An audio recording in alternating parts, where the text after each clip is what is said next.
deixe todos esses eventos gravados aí, né? Depois a gente acaba até disponibilizando. O meu tem costume de disponibilizar no YouTube. O Werner eu vou passar para dele depois, tá? Então, na sequência, gente, a minha fala de hoje, né? Já falei com vocês bastante sobre cana, sobre cachaça, né? E quando a Lois fez o convite para eu bater um papo com vocês hoje, eu falei, pô, eu quero trazer uma coisa diferente, né? Eu quero trazer alguma coisa voltada muito para um valor cultural muito forte do Brasil, né? Um produto também originário da cana-de-açúcar, né? Mas que ele se tornou muito popular no Brasil, ainda é muito popular, principalmente na região nordeste do Brasil, a rapadura, o melado, o açúcar mascavo, né?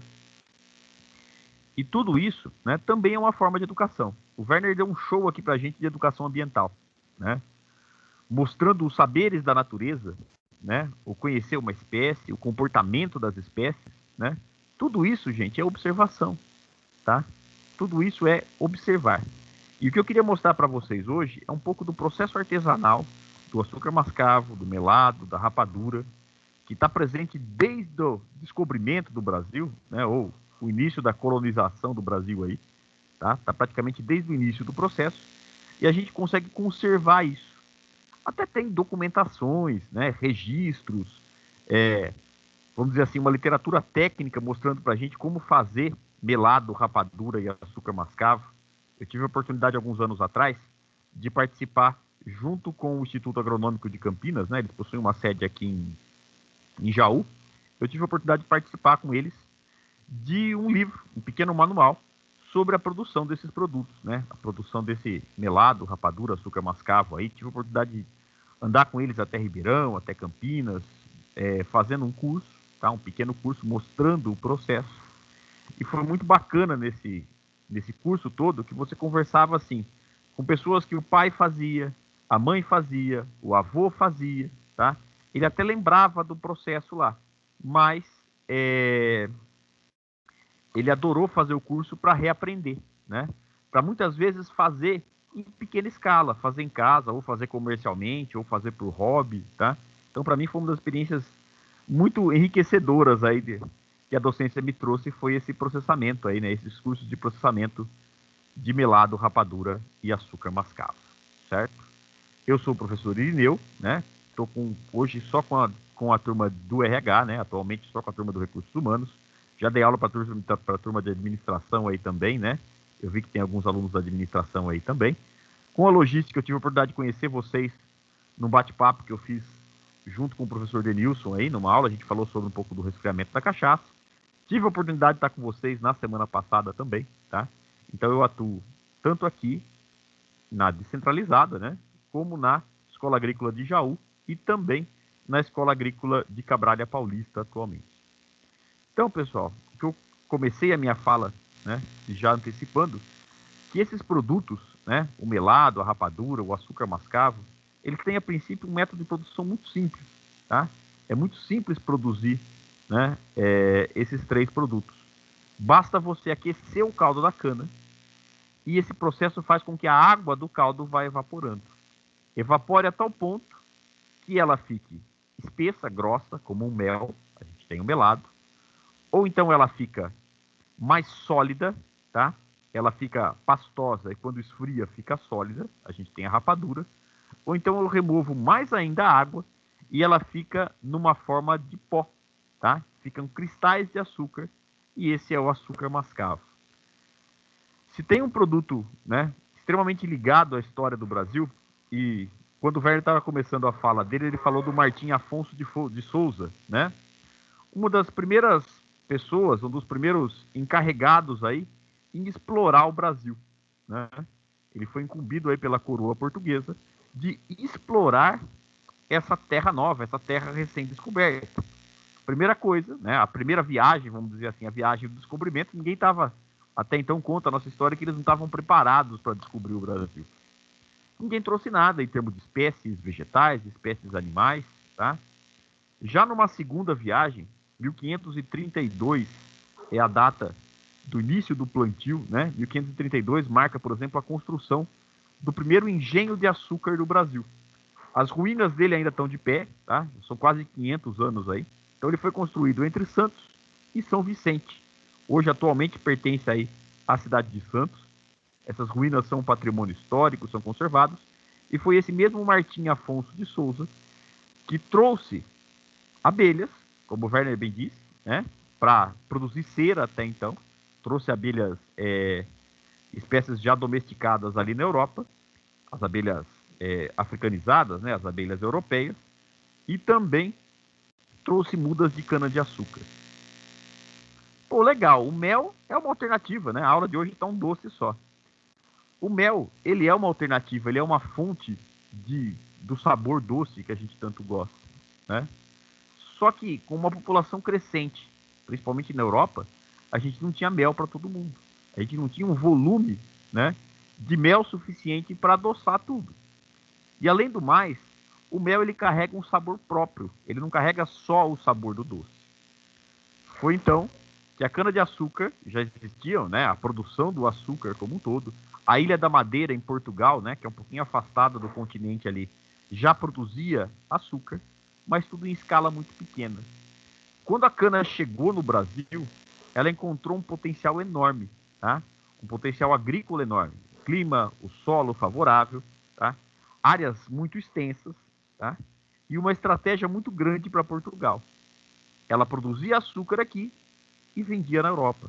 Portugal ficou riquíssima, tá?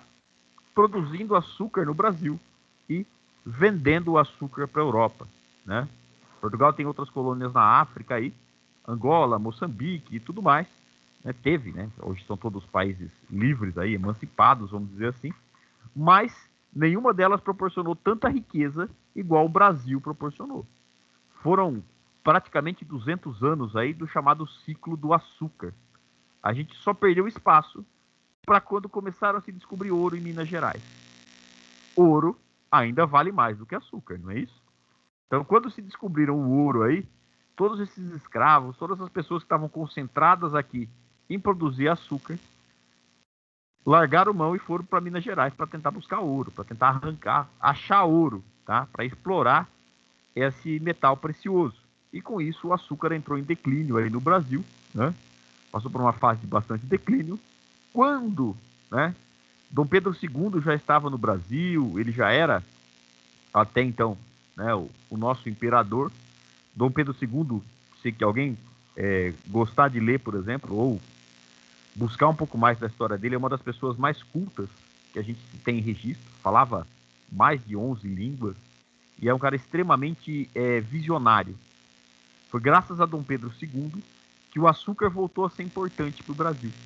Ele lembrou daquelas histórias do açúcar de 1500 e começou a investir em mecanização. O princípio da mecanização, a máquina em vapor já era uma realidade na Inglaterra. Essa máquina a vapor veio para o Brasil e os primeiros engenhos a vapor começaram a ser montados. E aí a gente tem uma volta da produção do açúcar até que a gente tenha um cenário muito importante hoje, né? O Brasil ele é o maior produtor de cana e o segundo maior produtor de açúcar do mundo. A gente deve voltar a ser o maior produtor de açúcar do mundo esse ano, tá? A gente vive brigando com a Índia para ocupar o posto de maior produtor de açúcar. A única diferença é que o Brasil produz muito etanol também. Esse ano a gente deve produzir muito mais açúcar do que etanol. Então a expectativa é que no final do ano o Brasil retorne ao posto do maior produtor de açúcar do mundo, tá? Levando açúcar aí para o mundo todo. E essa história, como eu disse para vocês, é cultura. Ela é muito antiga, tá?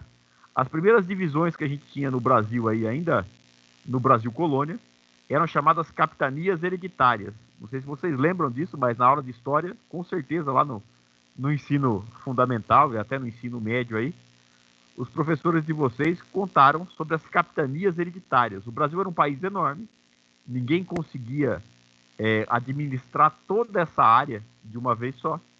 Então, a coroa portuguesa dividiu algumas faixas aí, e essas faixas eram as chamadas capitanias hereditárias. Na capitania de São Vicente, tá? Comandada aí pelo Martim Afonso de Souza, tá? Existe um irmão dele que controlou uma faixa aí, mas ele controlou, vamos dizer assim, o sul do Brasil, o sul-sudeste do Brasil. Aqui a cana já estava consolidada. Nas outras capitanias, né, desde Pernambuco, da capitania de Bahia de Todos os Santos, capitania de Ilhéus, Porto Seguro, essas capitanias aqui também começaram a plantar cana, principalmente no litoral, e aqui se deu muito bem a produção de cana. Esse é o motivo da produção de cana, né? Ela ser tão ela ter uma figura tão importante e ser tão presente no Nordeste brasileiro. A gente acha que cana está só aqui na região Sudeste, só no estado de São Paulo. Não. O estado a região Nordeste, né? Os estados do Nordeste como um todo, eles foram muito importantes na produção de açúcar. Sem estender muito a minha fala, né? Houve uma época em que o Brasil foi invadido, vamos dizer assim, né, por colônias holandesas, tá? Os navegantes holandeses aí se lançaram ao mar, eles são um país muito pequenininho na Europa, e aqui eles encontraram uma terra meio sem dono, tá? O Brasil era muito grande, não se conseguia tomar conta disso tudo. Os holandeses entraram aqui via Olinda, Salvador, tá? Algumas capitais brasileiras aí, elas têm traços da arquitetura holandesa porque elas foram colonizadas por holandeses, tá? Por muitos e muitos anos, esses holandeses começaram a dominar a produção de açúcar aqui. Até então eles pagavam um tanto para Portugal, né? Uma taxa para Portugal para poder produzir o açúcar no Brasil. E por um determinado período aí, houve uma briga, houve um desentendimento e os holandeses foram expulsos do Brasil, tá? Isso tudo é história, tá? E até então, a cana ela permanece muito presente no Nordeste. Ainda existem muitos engenhos, muitas usinas aqui no litoral do Nordeste, bem próximos ao litoral mesmo, tá? Oligarquias que dominavam a produção de açúcar justamente desde a época do descobrimento. Famílias de 300, 400, 500 anos de tradição no Brasil, tá? Tudo isso, pessoal, foi fortalecendo uma cultura, né? O nosso país ele é muito grande e a lógica, vamos dizer assim, a metodologia do Paulo Freire visa explorar tudo isso que o Brasil oferece em termos de cultura, tá? O saber de um povo, né? O saber sobre as abelhas, como o Werner tão bem explicou, mas também o saber sobre a produção desses produtos, aí no caso, o açúcar, o melado, né? E a rapadura, certo? O processo é muito simples, gente. O processo básico de produzir açúcar é moer a cana, cortar e moer a cana, tá? Extrair o caldo e colocar ele num tacho sobre aquecimento, tá? Aquecer, deixar isso ferver, tá? Utilizar uma espécie de peneiras aí e o tempo todo fazendo uma limpeza, tá? Tirando um excesso de espuma que vai se formando. Essa espuma, muitas vezes, ela queima nas bordas do tacho e ela acaba amargando o açúcar. Então, um processo constante de mexer e limpar. Até que essa água vá se evaporando quase completamente, tá? E aqui a gente tinha uma massa, quase um farelo, uma massa bem grossa. Esse produto era despejado nesses vasos de barro, tá? Esses vasos de barro aqui, eles eram construídos propositalmente. Aqui embaixo tinha uma espécie de uma tampinha, tá? Então enchiam desse caldo cozido, já bem grosso, já bem evaporado, enchiam esses vasos de barro, chamados então de pães de açúcar, tá? E esses vasos eram carregados nos navios e mandados para Portugal desse jeito. Na viagem entre Brasil e Portugal, que era lenta, tá? Esse açúcar terminava de esfriar e esse furinho que tinha aqui embaixo servia para escorrer o resto da umidade.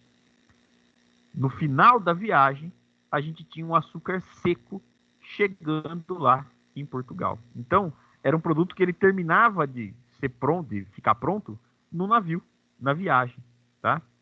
Curiosamente, a gente busca as origens de tudo, né? Existe um morro muito famoso no Rio de Janeiro, onde tem um bondinho que leva até o topo dele, e esse morro ele é chamado de Pão de Açúcar. Por que ele é chamado de Pão de Açúcar? Porque neva em cima? Não tem neve no Brasil. Algumas regiões muito pontuais, mas quem dirá no Rio de Janeiro ter neve, né? Pães de açúcar, porque o formato desse morro é justamente o formato daqueles grandes vasos de barro ali que eram utilizados para transportar açúcar. Os pães de açúcar deram nome a esse importante ponto turístico do Rio de Janeiro aí, né? Um dos cartões postais do Brasil aí deve seu nome à cultura do açúcar, tá?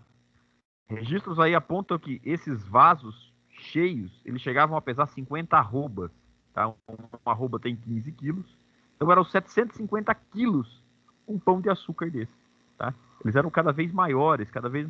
Então faziam uma espécie de um transporte, aí um carrinho, e levava isso para dentro do navio, carregava no navio, e ele escorria por baixo até secar, tá? Esse processo de produção do açúcar, gente, é um processo rudimentar que aquelas pessoas que estavam ali, né, trabalhando ao redor dos engenhos, né, sendo mão de obra, começaram com mão de obras escravas, depois eram pessoas livres, mas até certo ponto, né, e depois ainda no processo, naquele novo processo de industrialização do Brasil ainda existiam muitos engenhos que utilizavam essa mesma técnica, gente. Fazer tudo à mão, tá? O processo artesanal da coisa. E é isso que a gente tem que valorizar quando a gente pensa em cultura brasileira, tá? O açúcar, depois de pronto aí, né? O açúcar mascavo, qual que é a diferença do açúcar mascavo para o açúcar cristal? É basicamente a limpeza do caldo, o processo de clarificação do açúcar. Se você mostrar um açúcar assim para um jovem, para uma criança, às vezes ele não vai querer nem experimentar. Eu tive a oportunidade, um tempo atrás, de receber os alunos da terceira série do Eleazar Braga, um tempo atrás, pré-pandemia, né? Uma professora entrou em contato comigo e os alunos da terceira série do Eleazar Braga tiveram no engenho, foram em 2 grupos, né? Mas uma quantidade bem grande de crianças, não coube tudo num ônibus, foram em 2 ônibus ali, eu recebi eles. Separei uma amostrinha de açúcar mascavo, de rapadura, tá? Do melado. Eu bati um papo, contei um pouco da história para eles, do processo de produção, e ofereci para eles experimentarem. Gente, metade não quis experimentar. E a outra metade experimentou porque achava que era chocolate, ou porque achava que tinha Nescau junto. Tá? Ela experimentou e falou assim, nossa, mas é estranho, não é gostoso. Não sei se todo mundo teve a oportunidade de provar o açúcar mascavo.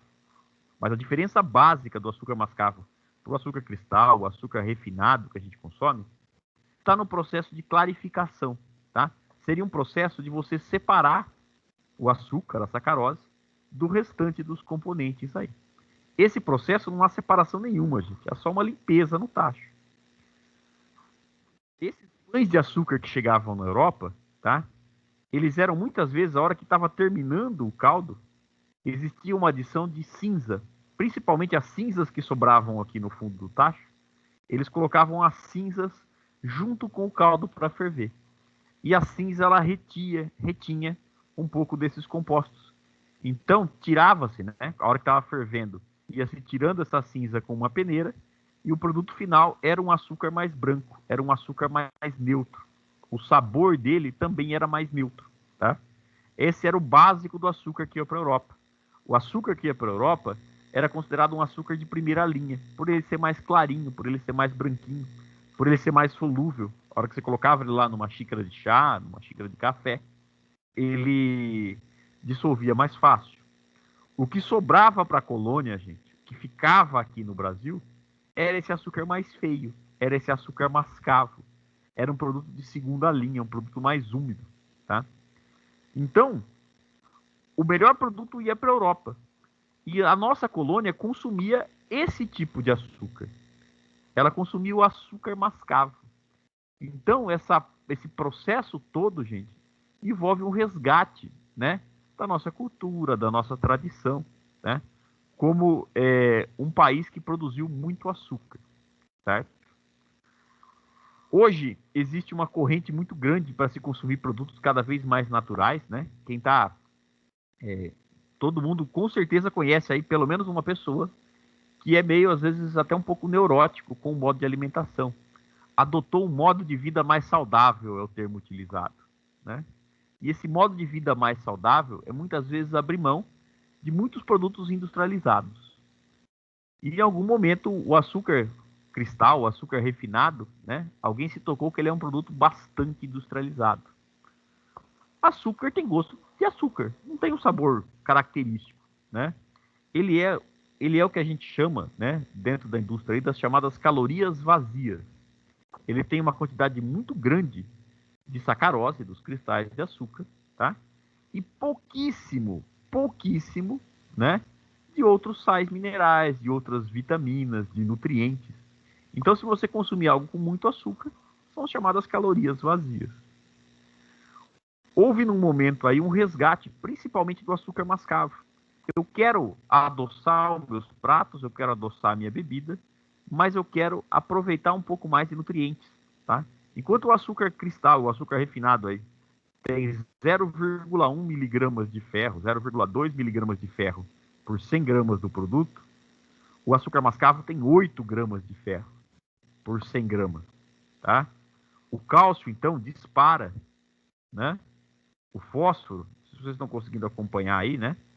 Vou pegar o apontador aqui, na terceira linha, né? O fósforo dispara em relação aos outros. O potássio, o magnésio, o sódio, todos os elementos, né, que compõem a nossa dieta, que devem compor a nossa dieta. São sais minerais aí importantíssimos. Lógico que todos esses sais minerais também carregam um pouco de sabor. E isso altera um pouquinho o gosto do açúcar mascavo. Esse TR aqui, pessoal, é traços. Não deu nem para ser medido, de tão pouco que tem. Ah, tem um pouquinho lá, mas não dá nem para medir, tá? Então, desses produtos, quando a gente pega os 3 primeiros itens aí, ó, a gente pega o açúcar cristal refinado e compara com o açúcar mascavo, a diferença é muito grande, tá? Ah, o açúcar mascavo é menos calórico? Não. O açúcar mascavo, ele é tão calórico quanto o açúcar cristal. A caloria, né, a energia que o nosso corpo precisa para queimar aquele alimento, ela é praticamente a mesma. Os cristais de sacarose estão ali. A única diferença é justamente a composição desses nutrientes, tá? Uma nutrição mais, uma alimentação mais equilibrada foi buscar no passado, vamos dizer assim, né, produtos aí mais naturais.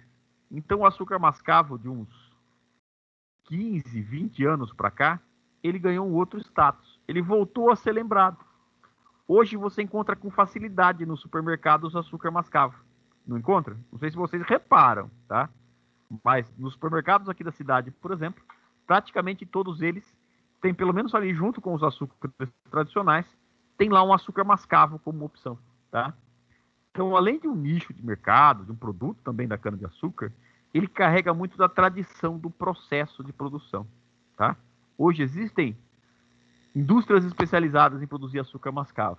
Mas se alguém quiser fazer açúcar mascavo em casa hoje, basta ter fogão, uma panela grossa, preferência aquelas panelas de vó, sabe aquelas panelas grandes, de fundo grosso?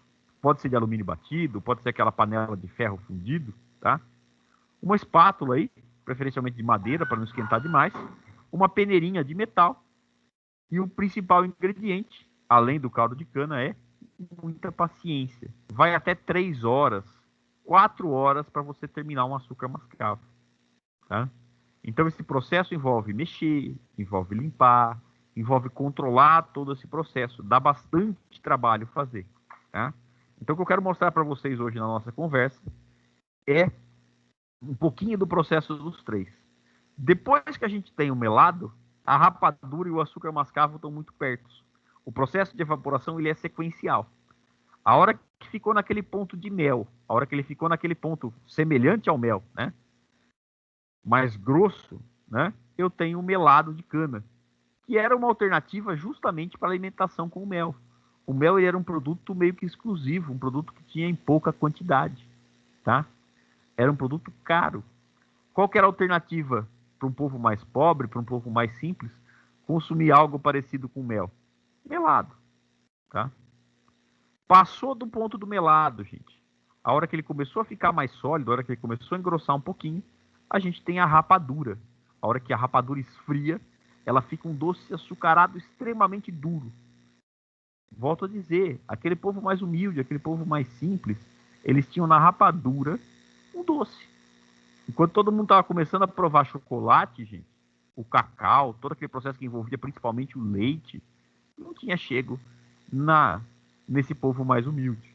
Então o doce deles, o doce de criança, era a rapadura, tá?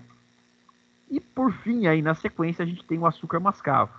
Quando o produto fica tão seco que a hora que você bate ele, ele vira uma espécie de um farelo, né? Ele fica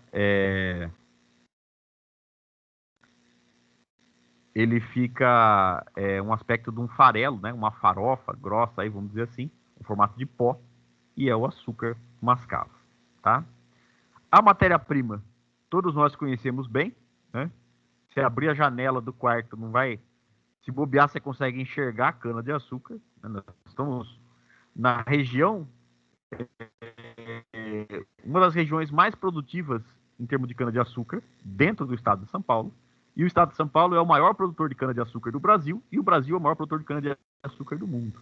Então, nós estamos, consequentemente, aí, numa das regiões que mais produz cana-de-açúcar no mundo. Tá? Tem cana específica para fazer o açúcar? Não tem, tá? Mas se ela tiver madura, se ela tiver sadia, a qualidade e o rendimento do açúcar, do melado, da rapadura, seja o que for, está ligada à qualidade dessa matéria-prima. E o açúcar mascavo, gente, tem uma tradição muito interessante. Lá em 1530, 1550, 1600, ao longo da história do Brasil, né, a gente teve uma série muito grande de variedades de cana. E a gente não tinha o desenvolvimento das nossas variedades. Não tinha centros de pesquisa aqui no Brasil, igual é o Instituto Agronômico de Campinas, né? Igual é uma série, são 4 ou 5 centros no Brasil, produzindo variedades de cana-de-açúcar, fazendo cruzamento entre essas plantas e fazendo melhoramento genético para ter variedades melhores. O Brasil trazia, né? Quem vinha para o Brasil trazia lá. Opa, trouxe uma cana vinda de Cuba, trouxe uma cana vinda lá da Índia, trouxe uma cana vinda de uma outra região, da Argentina. A gente tinha exploração, por incrível que pareça, a Argentina começou na nossa frente a tecnologia de melhoramento genético, tá? Então, a gente tem uma série de canas aí que elas não passaram nem por um melhoramento genético. Elas eram cruzamentos espontâneos da natureza aí, tá? Ela é chamada pela literatura de variedades nobres. Eram canas grossas, canas que tinham alto rendimento de açúcar, mas o problema delas é justamente ser, muitas vezes, ela tem pouca tolerância a algumas doenças, né? Hoje a gente adensou muito a cana e tem o aparecimento aí de uma série de pragas, doenças e pragas agrícolas. Essas variedades deixaram de ser plantadas pela maioria dos produtores porque elas se tornaram muito sensíveis a essas doenças. Quem produz açúcar mascavo em pequena escala, e eu já tive a oportunidade de presenciar isso, e quem conta lá da região do Nordeste é o seguinte: a área de cana-de-açúcar, gente, são as mesmas variedades de 1500, as mesmas variedades de 1600. A popular cana caiana, essa riscadinha aqui, ó, tá? Tem algumas variações dela, entre essa riscadinha aqui, ela é amarela com os riscos verdes, tá? Tem algumas versões que são essas mais verdinhas, tá? Algumas canas mais roxinhas, assim. Existe uma variedade também chamada de cana-manteiga. Ela é muito mole. A fibra dela é macia para você morder, para você descascar essa cana e chupar ela. Ela é muito macia, tá? Então, muitas variedades dessas canas nobres ainda são cultivadas em pequena escala, em pequeniníssima escala ao redor do Brasil, para se produzir o melado, a rapadura e o açúcar mascavo. Tudo isso é um resgate de tradição, tá? Existem algumas regrinhas aí para cortar a cana. Primeiro é que ela não pode ser queimada. Cana queimada não produz rapadura, não produz. O melado até produz, mas a rapadura e o açúcar mascavo ela não produz. Porque o processo de queima da cana dá uma transformada nos açúcares. E você não consegue acertar o ponto disso na hora que você está fazendo. Então a cana tem que ser sem queima. E um bom rendimento aí, principalmente para produzir o açúcar, tá? Se choveu hoje, tem que esperar 3 dias, pelo menos, 3 dias sem chuvas, tá? Até você colher essa cana. Toda vez que chove, que molha o solo, que umedece o solo, as raízes da planta começam a puxar água e essa água vem para dentro da cana. Essa água vai fazer parte da composição do caldo. A cana ela fica um pouquinho mais aguada quando chove. Não porque entra água no colmo diretamente, mas porque molha o solo e a raiz puxa essa água, tá? Então, uma regra geral para quem faz aí, seja artesanal ou profissionalmente, esperar 3 dias de seca, tá? Outra dica interessante que a gente aprendeu aí ao longo do tempo é tirar o ponteiro da cana. A cana ela vai acumulando açúcar sempre do pé para a ponta. Não sei quem já chupou cana aí nos nossos canaviais aqui da região, né? Mas quem chupou cana por aí, sempre pegue aquele como que está no pé. A ponta da cana, ela é aguada, ela não tem o sabor doce. Ela é muitas vezes até um pouquinho meio amarga, meio azeda. Por quê? Porque o açúcar não se formou lá em cima ainda. Então o pé da cana ele é sempre mais doce. Uma das dicas é tirar uma parte, tirar pelo menos aí uns 30, 40 centímetros, para que você tenha o melhor do açúcar e, consequentemente, você tenha um produto com um pouco mais de rendimento, que tem um pouquinho melhor. Outra dica interessante para facilitar a moagem, né? Quem tiver curioso para fazer melado do açúcar e rapadura em casa aí, é cortar a cana no chamado bisel. Cortar ela assim na transversal. Isso vai facilitar na hora de moer, tá? Tudo isso, gente, não é a literatura técnica que ensinou, tá? É a experiência do povo, é o saber do povo, é o ensinamento vindo da cultura, né? Quem já fez e aprendeu que é a melhor maneira de fazer isso. Essa tradição oral, ela tem que ser muito preservada, não só nas escolas aí, né, mas na vida como um todo, né? Escutar os mais velhos. Processo de moagem, gente. Retira-se bem a palha, lava bem a cana, tá? Um jato d'água é suficiente, não vai passar detergente na cana, tá? Você pode deixar resíduo no produto depois, tá?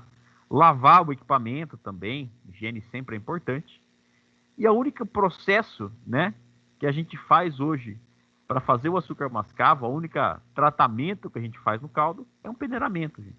Passa por uma peneira fininha aí e remove um pouco do bagaço que possa ter passado junto com a moenda, tá? Algumas fotos aí do projeto que a gente fez lá com o Instituto Agronômico de Campinas. Então, as canas cortadas, uma moendinha elétrica, né? Uma moendinha de garapeiro aí, tá? E o caldo era a cana lavada, né? E o caldo era simplesmente moído aí uma vez e tirava-se isso. Dá para fazer em pequena escala? Dá. Se você tiver paciência, dá para fazer até com essa moendinha manual aqui, ó, tá? Tenho certeza que todo mundo já deve ter visto uma dessa aqui. Uma moedinha de ferro fundido aí com a manivela, né? Era um brinquedo e tanto no fim de semana, né? Eu era muito novo. O Denilson com certeza lembra, lá no sítio tinha uma perto da casa da avó.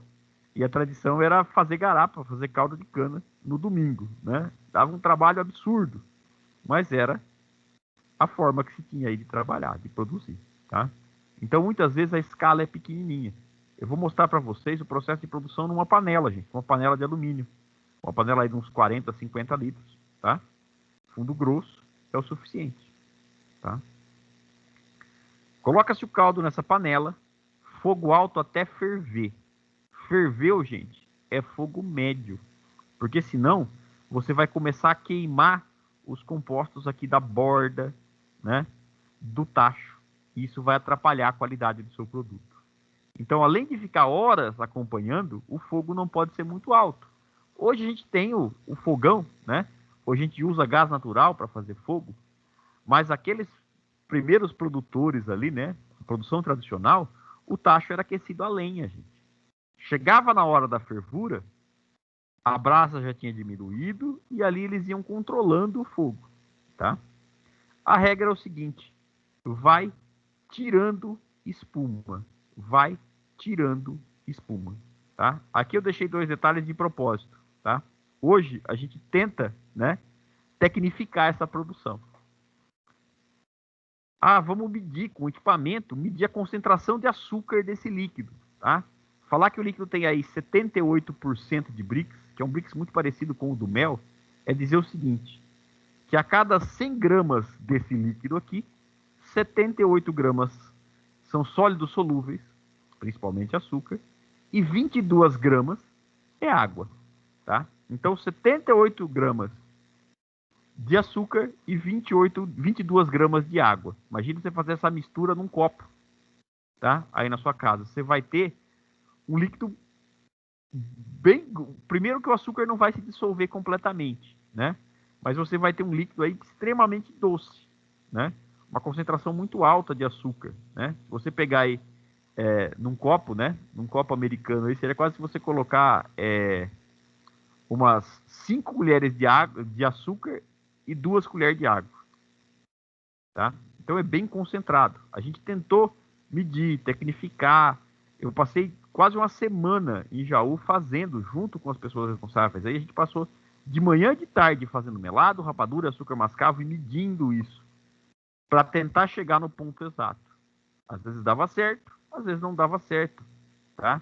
Temperatura. Medir a temperatura aqui, ó, chegou a 108 graus, a gente tem o melado. A hora que esse líquido chegou nessa temperatura, boa parte da água já evaporou. E a gente descobria que isso não dava certo às vezes. O que dá certo, gente? O visual, tá? A gente aprendeu, conversando com muita gente, que a hora que você pegar um pote com água gelada, um copo com água gelada, que é um becker, mas um vidro transparente aqui, você coloca uma colher do melado no fundo, né? Você joga uma colher de melado na água gelada. Rapidamente ele vem para o fundo, ele suja pouco a água e ele forma essas bolinhas ascendentes. Vocês conseguem ver aí? Tá dando para ver? Umas bolinhas subindo? Sim, dá para ver sim. Esse é o ponto do melado. Se tiver caldo de cana e quiser fazer melado em casa, copinho de água gelada, jogou uma colher no fundo, ele suja pouco a água, tá? E sobe essas bolhas. Chegou nesse ponto, eu tenho melado. Outra maneira de enxergar, tá? Com uma pá de madeira ou de plástico, seja o que for, levantar um pouco desse produto e deixar escorrer. Ele forma como se fosse um espelho aqui. Se você olhar contra a luz, você tem quase que um reflexo. Eu aprendi com um senhorzinho lá em Ribeirão Preto, muito simples. Ele fala assim, é o ponto do espelho. Mas que caramba de ponto de espelho aí. E ele mostrou pra gente que era o ponto de você segurar com a espátula e ver como se fosse um espelho. Não tem um equipamento, viu, para medir a concentração de açúcar. Não tem um termômetro para medir isso. Me impede de fazer? Com certeza não. Tá? Por quê? Porque quem fazia não precisava de nada disso, gente. Aprendeu na raça, vamos dizer assim. Tá? Chegou no ponto do melado, desliga o fogo, deixa esfriar naturalmente. Não vá colocar no banho-maria e tudo mais, porque isso pode favorecer, de repente, ele açucarar, tá? Então deixa esfriar naturalmente. O ideal é que não fique mexendo, porque se você mexer, você vai acelerar o processo de resfriamento e você pode fazer com que ele se cristalize, tá? E o melado aí, tradicionalmente, ele é guardado em embalagens de boca larga, tá? Esse é o aspecto do melado. Não sei se todo mundo já viu, mas o melado de cana, né, seria uma tentativa de copiar o mel a partir do caldo de cana de açúcar aí concentrado. Saiu tanta água daqui que ele ficou mais grosso, que ele ficou mais seco, tá? Ele ficou assim mais grosso, perdão, ele ficou mais um aspecto mais grosso, tá? Um aspecto semelhante ao mel. Continua úmido, mas ele ficou mais viscoso, vamos dizer assim. E a rapadura? Pô, tenho melado, mas não quero melado, eu quero fazer rapadura. Não apaga o fogo lá não.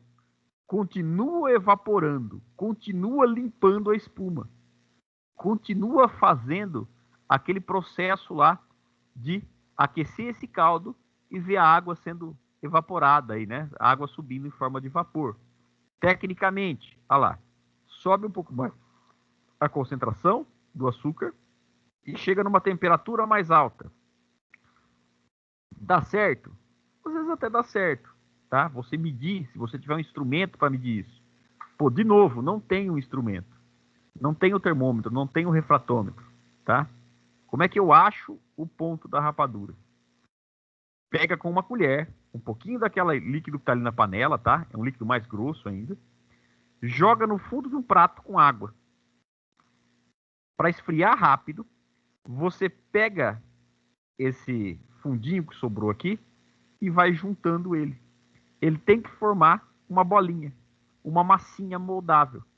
Ponto dela, não grudar mais no dedo. A hora que não grudar mais no dedo essa bolinha de açúcar que você tem aqui, que você resfriou ali na água, você tem rapadura. Mesma maneira, como é que achava o ponto lá? jogava um pouquinho do lado, jogava ali numa bacinha com água e mexia, enxergava, fazia uma bolinha. Se você consegue moldar, ela não fica tão dura, tá? Se você consegue moldar e ela não gruda mais nos dedos, você tem rapadura, tá?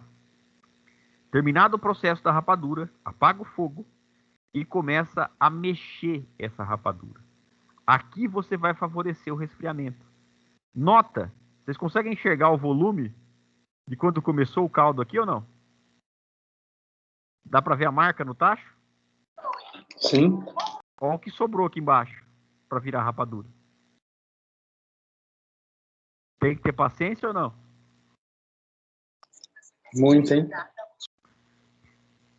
Gente, conforme você vai mexendo, ela vai desgrudando no fundo da panela, você consegue enxergar o fundo da panela e vai batendo essa rapadura, tá? Favorecendo o resfriamento dela. A hora que você olhar nas bordas aqui e ela começar a querer endurecer, tá na hora de virá-la para as formas, tá? Forminha. Aqui a gente usa um pouquinho de modernidade, aquela forminha de Tecnil, mas a tradição da rapadura mesmo, gente, é forma de madeira, tá? Madeiras muito duras, madeiras de lei, aroeira, tá? A própria peroba, madeiras bem duras para suportar o tempo aí. Despejava o conteúdo nessas forminhas, tá? Moldava aí, né? Só dava uma moldada nessa rapadura e deixava ela esfriar. Hoje, uma boa maneira de fazer isso, né, é colocando em cima de uma pedra de granito, porque ela esfria mais rápido, tá? Mas até então não tinha esses recursos, gente. Enchiam as caixas ali e o povo não tinha essas rapaduras, essas forminhas pequenas. A rapadura do Nordeste, ela tem mais de 1 quilo, gente, parece um tijolo, tá? E era a forma que ele tinha. Muitas vezes a forma de quem produz rapadura lá hoje tem mais de 100 anos. Por quê? Porque essa é a tradição do povo. Ninguém foi atrás, ninguém foi lá de repente atrás de falar, viu, vamos fazer uma rapadurinha pequenininha de 15 gramas, tá? Que é uma porçãozinha individual. Não, a rapadura é de meio quilo, de 1 quilo, de 1,5 quilo, tá? Tem muito da tradição assim, de como você aprendeu, como os pais, os avós, os bisavós ensinaram a fazer, tá? Rapadura, muita gente conhece também adicionado alguns compostos, né? Formando aí a rapadura mista. Então imagina aquele povo que só tinha um doce para comer, o doce mais barato que tinha ali. Povo extremamente pobre. Tinha cana, tinha que ferver e fazer um doce. Pô, quero um negócio diferente hoje. Coloca um pouco de abóbora. Quero uma coisa diferente, coloca um pouco de amendoim. Coloca coco ralado, coloca fruta cristalizada, gengibre, leite, mamão, cidra, que é uma espécie de laranja utilizada para fazer doce, e por aí vai. Aqui foi alguns experimentos que a gente fez, tá? Então, para cada litro de caldo que foi colocado lá atrás, se você colocou ali 10 litros de caldo, você vai colocar 2 quilos de abóbora aí, ou moída, ou ralado, tá? Logo que chegou o ponto do melado. Chegou o ponto do melado, você joga o ingrediente que você quer ali na rapadura. E ali você vê, por exemplo, que a abóbora, como ela tem uma concentração de água nela, essa água vai evaporar também e o processo vai demorar um pouco mais ainda.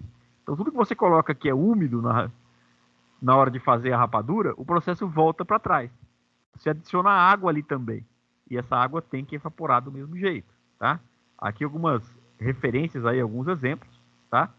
Rapadura com leite também fica fantástico, tá? Você coloca leite aí, isso fica com um sabor bem característico, bem lembrando o doce de leite mesmo, tá? E tudo isso, gente, é tradição, são doces, né? Que os nossos avós, que os nossos bisavós conheceram, né? Saindo um pouco do estado de São Paulo, até hoje é o doce extremamente consumido lá no Nordeste, tá? O açúcar é o ponto final. A hora que chegou aqui na rapadura, chegou nessa massinha, pô, eu não quero rapadura, eu quero terminar o processo, eu quero fazer virar açúcar. Continua fervendo. A concentração vai chegar acima de 90% de sólidos solúveis. Para cada 100 gramas, 90 gramas é açúcar, 10 gramas é água, tá? A temperatura fica muito mais alta. E lá no final, você vai ter aí, para cada 5 litros de caldo de cana bem doce que você colocou para ferver, você vai tirar 1 quilo de açúcar. Os outros 4 quilos que evaporaram aqui é água, gente. Você 80% do que você colocou de matéria-prima ali, ela tem que evaporar até você chegar no açúcar final, tá? Essa é a cara do açúcar na hora que ele está chegando. Ele começa a formar essas bolhas, essa espuma, tá? Essa alternativa bem interessante, tá? A temperatura quase chegando no 122 aí. E a hora que chegou, mesma coisa. Desliga o fogo, para com o calor e começa a bater. E aqui, gente, judia. 10 minutos, 15 minutos batendo com essas pasas, que é um tacho grande que a gente tem lá no engenho, tá? Começa aí com 300 litros de caldo para chegar aí com 60 quilos de açúcar. E é uns 15 ou 20 minutos batendo, até ele ir secando. O calor de volta do tacho aqui ajuda a evaporar o resto da água, mas eu tenho que ir mexendo para ela não empedrar, tá? Chegou no final aí, ó, você tem o açúcar pronto, tá? Termina o resfriamento dele, faz um peneiramento, e o açúcar lembra bem, né? Esse aspecto de açúcar mascavo aí, ele lembra bem uma areia grossa quase, porque são cristais bem mais grossos, tá? O que eu queria mostrar para vocês hoje é que, resgatando uma sabedoria popular, tá? O que mostrando que dá para fazer em casa, que dá para fazer com pouquíssimos recursos, basta ter o tacho, basta ter uma fonte de calor, que pode ser a lenha mesmo, tá? Então, com instrumentos e ferramentas muito simples, né? As pessoas ao longo dos anos aí conseguem fazer produtos, né? Que levam também um pouco da nossa cultura, levam um pouco da nossa tradição. Hoje, né? O açúcar mascavo, por ter pouca água, ele dura tranquilamente mais de um ano. O melado e a rapadura, aí 6 meses. Se você colocar algum ingrediente na rapadura, a validade para uns 3 meses, tá? Isso sem nem embalar, gente. Se você embala a vácuo esse produto, ele dura muito, muito, muito mais, tá? Então essa validade aqui, ela é inspirada no produto que muitas vezes era comercializado sem embalagem, um produto que é comercializado, era feito ali um certo volume e ele vendia isso, né? Ele levava isso para a cidade, vendia um pouco, trocava por outros ingredientes. É um retrato de um país que cresceu desse jeito, né? Que cresceu dessa maneira. O Paulo Freire, ele concentrou uma parte do estudo dele também em comunidades mais simples, em comunidades mais pobres, né? Em alfabetização de adultos, tá? Então imagine você receber uma aula, né, de produção, de processamento desses produtos aí de cana-de-açúcar, de uma pessoa que ele não sabia ler, o pai não sabia ler, o avô não sabia ler, o bisavô não sabia ler. Como é que ele foi aprendendo tudo isso, né? Ele foi aprendendo justamente do observar, né? Do ouvir, do fazer, tá? E aí ele foi aperfeiçoando essa técnica. O que eu queria mostrar para vocês hoje com essa explicação um pouquinho desse produto, que não é difícil de fazer, que dá para fazer em casa, né, e tudo mais, é mostrar para vocês que existem outras formas de educação, outras formas de saber. Nem sempre aquele ensino letrado, né, sentado numa escola ou na frente de um computador, né, essa não é a única fonte de conhecimento que a gente tem. Essa é muitas vezes o conhecimento técnico, que vai explicar muita coisa que o conhecimento do popular, que o conhecimento empírico já sabia. Só que muitas vezes sem saber explicar, tá? O Werner, vou citar ele de novo aí, ó. Ele falou da espatódia, por exemplo. Pô, alguém foi lá e observou que as abelhas morriam quando iam na flor da espatódia. Mas foi graças ao ensino técnico que alguém descobriu o composto da espatódia, tá? E provou cientificamente que era de fato a espatódia que estava matando a abelha, tá? Foi buscar de repente na natureza outras plantas que pudessem ter esse mesmo composto, tá? E gradativamente eliminar elas do convívio das abelhas. Então, o conhecimento técnico, o conhecimento formal, como a gente está recebendo na escola, né? E aliás, muito conhecimento, ele complementa o saber de um povo. Ele enriquece o saber de um povo. Você explica determinados fenômenos através do conhecimento técnico. Mas em momento nenhum eu posso abrir mão desse conhecimento popular, tá? Aí algumas alternativas, né? Hoje, produzir melado, rapadura, açúcar mascavo também é fonte de renda, tá? Existe um programa paulista para chamada agricultura de interesse social. E dentro desse programa está previsto a compra de produtos para merenda escolar. A rapadurinha de 15 gramas aí, ela é oferecida em algumas escolas como sobremesa da merenda. Tá? Um doce de sobremesa na merenda. Existe um apelo enorme para se produzir cana orgânica e produzir produtos orgânicos, tá? Produtos naturais aí, todo esse apelo, né, comercial, ou mesmo venda numa feira. Venda em pequenos, né, em uma estrutura pequena, em uma estrutura simples. Muitas vezes o próprio produtor pode criar, né, um método de subsistência dele, uma fonte de renda a partir da sabedoria popular, tá?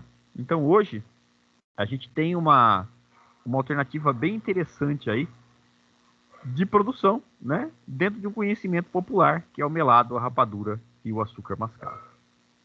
É isso que eu tinha falado para vocês hoje, gente, tá?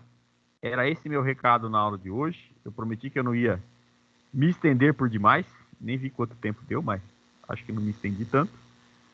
E é isso que eu tinha para mostrar para vocês hoje, tá? Para fechar um pouco dessa semana do Paulo Freire, para falar um pouquinho do saber popular, né? A gente recebeu uma aula do Werner aí, né? E eu espero ter contribuído um pouquinho com esse produto natural que a gente tem aí. A Sandra deixou um depoimento aí, deixa eu ler aqui, quer ver, ó? Quando eu era criança, o canavial era na esquina de casa. Todos os dias a gente chupava cana. Eu conheço desde o moinho, aquele moedorzinho, né? Todos a mesma cara, não é isso? O avô de uma amiga minha tinha. Festa, fazia garapa, limão e tudo mais. Muitas vezes, gente, esses produtos são resgates daquela infância, né? Daquilo que era muito mais difícil. Eu citei o exemplo da criançada da terceira série ali. Eu peguei a rapadura, o melado e o açúcar mascavo. E coloquei no fundinho do copinho de café para eles provarem. Alguns provaram, adoraram.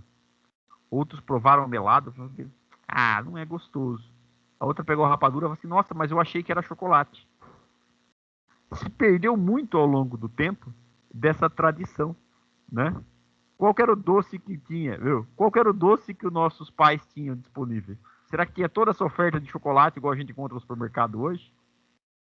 E os nossos avós? E os nossos bisavós? Tá? Então, a alternativa para você criar um doce, para você fazer alguma coisa diferente, era fazer em casa, gente. Era pegar caldo de cana, era moer e ferver e fazer até virar a rapadura aí. É isso, gente. É o que eu tinha para dizer hoje. Só um comentário, Irineu. Parabéns pela palestra, né? Sei que a gente tem amizade aí há um tempo. E finalmente uma palestra diferente, né? Porque toda vez que eu assisto é a mesma palestra, né? Toda vez é cachaça, né? Hoje eu não falei de cachaça, hein? Hoje você não falou de cachaça. Eu nem falei cachaça na palestra.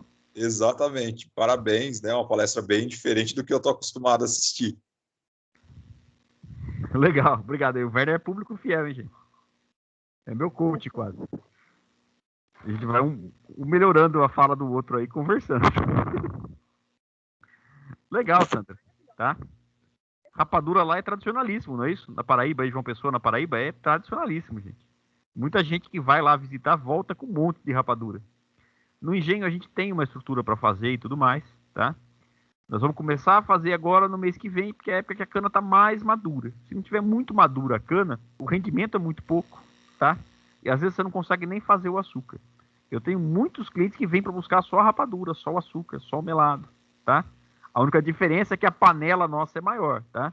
A gente usa um tacho aquecido a vapor. Eu acho que tem até foto aqui, ó. Esse tacho aqui, ele é aquecido a vapor, tá? Então aquece com vapor embaixo e a gente mantém um calor mais constante. E o tacho todo é de ferro, tá? Existe toda uma tradição também de se fazer ou no cobre ou no ferro, porque isso contribui com o sabor aí também e também com o nutriente da rapadura. Valeu pelas palavras aí, Werner. É nóis. É nóis. Fazendo as palavras do Werner, foi maravilhosa as palestras, né? Mais uma vez, muito obrigada, viu, Irineu? Por me socorrer. Vamos fazer? Vamos. Pensa numa pessoa que topa. Vamos fazer, tá? Então, eu acho que cumpri minha promessa de fazer algo diferente, né, Lói? Cumpriu, nossa. Sou muito Se eu for falar de cachaça de novo, eles vão tocar eu. Acho que vai todo mundo sair, bloquear eu, né? Não, ninguém vai tocar você, não. Vamos pedir uma amostra, isso sim. Ah! Tá. Boa, Alexandre. Obrigado Então, pelas palavras aí. Agora a gente pode pedir uma a amostra de Pamela. cachaça com um pouquinho de De rapadura. rapadura. Existe também tradicionalíssimo, o pessoal dissolve a rapadura na cachaça, tá? Aí já aproveita, né? Diz que tá consumindo rapadura e com cachaça junto aí. Tá certo? Obrigado, Tamara. Tá? É isso, gente.